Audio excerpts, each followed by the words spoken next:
Hujambo, hii ni Smart Habari na kama umetutembelea kwa mara ya kwanza, tafadhali subscribe na ubofya alama ya kengele.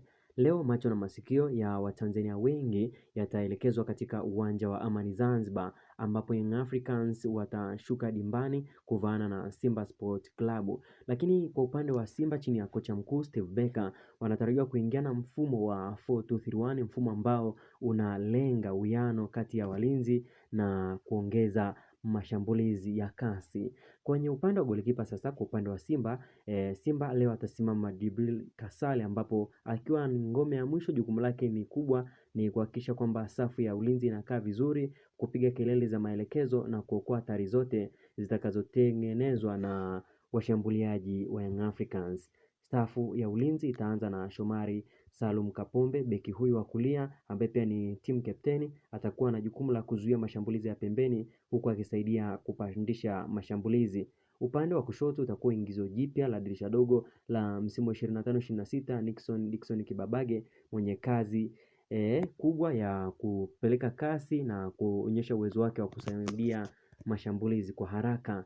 Katikati ya mabeki watakuwepo watu wawili mashine hizi, atakuwepo Rushain Deruk pamoja na Ismail Toure, ambapo hawa wataunda ukuta imara. Wao ndio watakuwa nguzo kubwa ya kuzuia mipira ya juu, kuanzisha mashambulizi kwa pasi za chini na kuhakikisha safu ya ushambuliaji ya Yanga haipenyi kirahisi. Mbele yao kutakuwa na viungo wawili wa kati, yani defensive midfielders, ambapo Kagoma Yusuf atakuwa kiungo mkabaji akiharibu mipango ya wapinzani na kurejesha mpira, while Jospin Loemba atakuwa kiungo msambazaji akipanga tempo ya mchezo na kuunganisha safu ya ulinzi na ushambuliaji. Sasa katika nafasi ile ya juu kabisa, kiungo mshambuliaji namba 10 kwa siku ya leo tunamtarajia Clatous Chota Chama, mwamba wa Lusaka almaarufu kama Triple C, ambapo yeye atakuwa injini ya ubunifu. Jukumu lake ni kutengeneza nafasi, kupiga mashuti ya mbali na kutoa pasi za mwisho kwa washambuliaji. Pembeni kushoto atakuwepo Anicent Oura, ingizo jipya hili ambalo lina kasi na uwezo mkubwa wa kuwatoka mabeki. Upande wa kulia yupo Libase ambaye atakuwa akitumia kasi na nguvu kushambulia na kurudi kusaidia ulinzi pale unapohitajika.